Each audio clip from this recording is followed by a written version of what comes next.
Okay, so in the last video, we quickly looked at the box model and how values are calculated. So in this example, 300 pixel wide element, which is 200 pixels tall.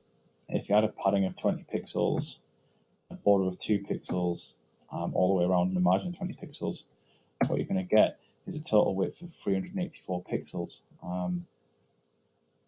because of the 20 pixels either side of padding, 20 pixels either side of margin, and 2 pixels either side of border. Total height of that one will be 284 pixels. Okay. So now we're going to look a little bit at positioning of elements. There are 4 types of positioning that we're currently interested in. They are static, fixed, absolute, and relative. Now, we wouldn't generally work with static because it's a default position. So it's best to start off with document flow, which you'll see in this slide is appearing quite frequently. The word document flow refers to how it is written in HTML. So if I was just go into a HTML document, like this one here, and then just go into the code. Every element within here, every paragraph, every heading, every list item, every table, row, every header, footer, article, they are all displayed as written in HTML, and so that's within document flow, so essentially they are already static. However, we also have the option to use fixed, absolute, and relative. The most common ones are absolute and relative. Absolute is used to break from the flow and position something exactly where you tell it. This is usually done by telling it that the element is absolute and that it's going to be positioned specific value from the left and from the top of the page. Then we have relative, which refers to it's relative to its position in the document flow. So an element could be positioned within another element, and then its location would be based upon the value of its parent object and the relative values given to it. And then we have fixed, which is a bit like absolute in that it's positioned exactly where you tell it to be, but it does not move, and it's positioned exactly at the same place in the screen the whole time, whereas absolute and relative can be scrolled through. An example of fixed would be when you see menus that stay exactly where they are, or adverts that stay exactly where they are while you're scrolling through a page. Okay, so we'll just have a look at some of these in an example document. Okay. So what I'm going to do is have a new file, and I will insert into design view. Let's use some div tags this time. Okay. So the ID I'm going to use is box A. Okay. And I think in split view, I'll just copy and paste this a few times. So and change it from box A to B to C, D. And each one of those can have specific values. What I'm going to do is I'm going to create the styling in hand coding this time and within the HTML page. So I'll put a style tag in, and I'll close the style tag when I start so that I know that I'll have no problems. Then I need to set up selectors. The first thing I'm going to do is I'm going to give them all similar sizes. I'm going to give them the same size. The way I can do that is to reference box A, box B, box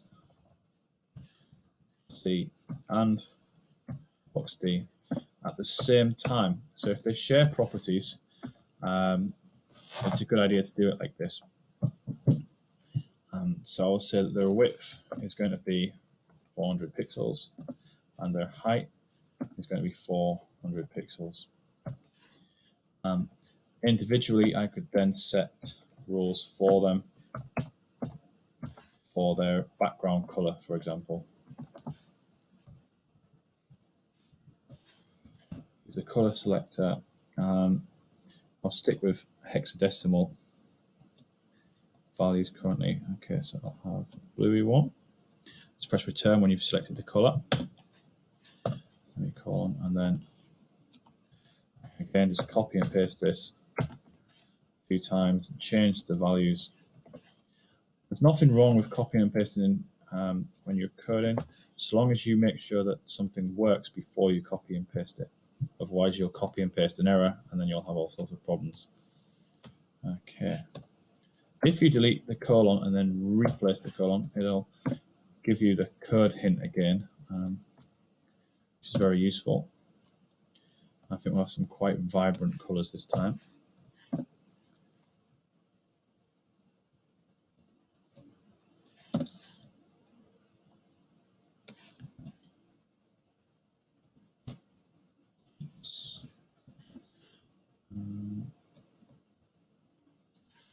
Okay, so looking in design mode again, what we'll see is the elements as they appear in document flow.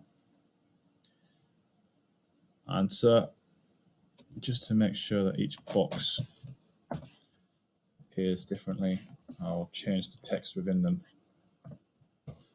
also. So we've got 4 different colored boxes. If I want to preview that in a browser, I'd need to save it. So I'll just save this as position test 1 and then open it with a browser, see what it looks like. So there they are in document flow. I can then set in the code their individual position values. So let's start with box D. We'll give this a position of relative.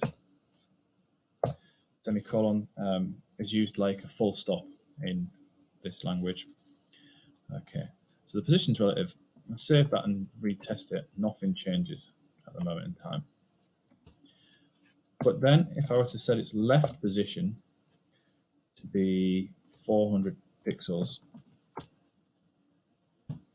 it's positioned left from where it is in the document flow. If I was to put the top position to be 0 pixels and then refresh it, it stays in exactly the same place. The reason it stays in exactly the same place is because of the relative positioning.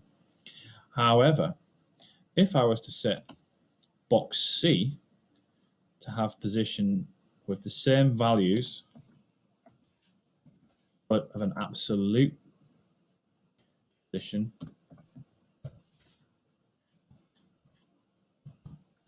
save the document and then just have a look at it now, you will notice that box C has moved up to the top of the page because it's been given a value of top 0. It has overlapped box A ever so slightly, and this also reinforces the box model relating to how an element is positioned. Because content box A is a block level element, and they're all block level elements, it has been given a certain amount of margin, and so box C overlaps it currently. Box B has been moved, well, appears where it is, but box D has been moved up because box C has been moved out of the document flow. So with box B, what I'm going to do is to give it a position of fixed. I'll try and put it across to the right hand side, 0 pixels, and I'll just save that for a second, make sure it's moved across. There we go, it's moved across to the right. Now, there's no way of telling if it's fixed or not because there's not enough content within the page currently. So what I'm going to do with box C is I'm going to move it. So let's just give it margin of 10 pixels as well, or even 5 pixels. And I'm also going to move it from the top to about 1600 pixels from the top. This should therefore make the page much bigger, and we can then scroll through it. As we scroll through it, you'll see box C is now at the bottom of the page because the page is as big as it needs to be, and box B has stayed exactly where it should be because of the fixed positioning. So there we have box A, essentially using static positioning, box D, which is essentially using a relative positioning, and box C, which is using absolute positioning, box B fixed. The reason we see box D under box A is because both B and C have been broken from document flow entirely, so relative positioning moves back upwards, and there we are. Okay. Another example of that. There we go, a similar kind of example. Boxes with different positions, and I fixed one at the bottom there. Okay, we'll end that example at that point.